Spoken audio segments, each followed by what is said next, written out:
আসসালামু আলাইকুম। কি খেয়েছেন কখনো শিং মাছ দিয়ে আলুর ডাল রান্না করে? মনে হয় খাননি।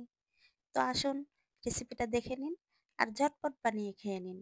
এই দেখুন, আমি নিয়ে নিয়েছি এখানে কড়াইতে একটুখানি পেঁয়াজ, এখানে ১ টা কিংবা ২ টা পেঁয়াজ দিলেই হবে।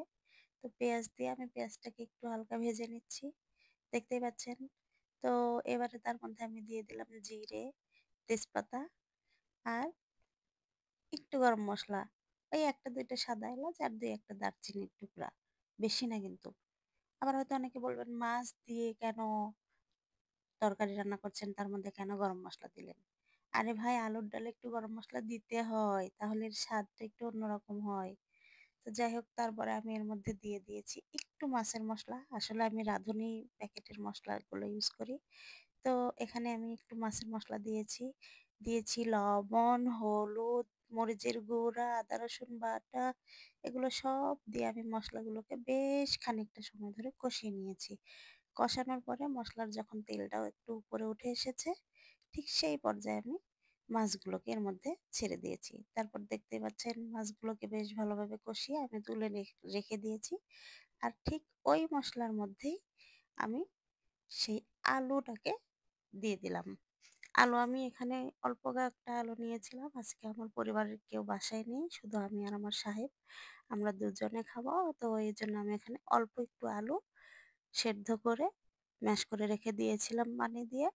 তো সেই আলুটা আমি ছেড়ে দিয়েছি। আলুটাকে বেশ ভালোভাবে কষিয়ে নেয়ার পরে, বলক উঠে আসার পরে আমি এখন এর মধ্যে মাছগুলোকে ছেড়ে দিয়েছি। দেখতেই পাচ্ছেন। তো ছেড়ে দেওয়ার পরে আরো বেশ খানিকটা সময় আমি এটাকে রান্না করে নিয়েছি। তারপরে দেখতে পাচ্ছেন বলক উঠে এসেছে। আর এই পর্যায়ে আমি উপর থেকে একটু ভাজা জিরে আর ধনে দিয়ে দিয়েছি। ভাজা জিরে আর ধনিয়ার গুঁড়ো দিয়ে দিয়েছি।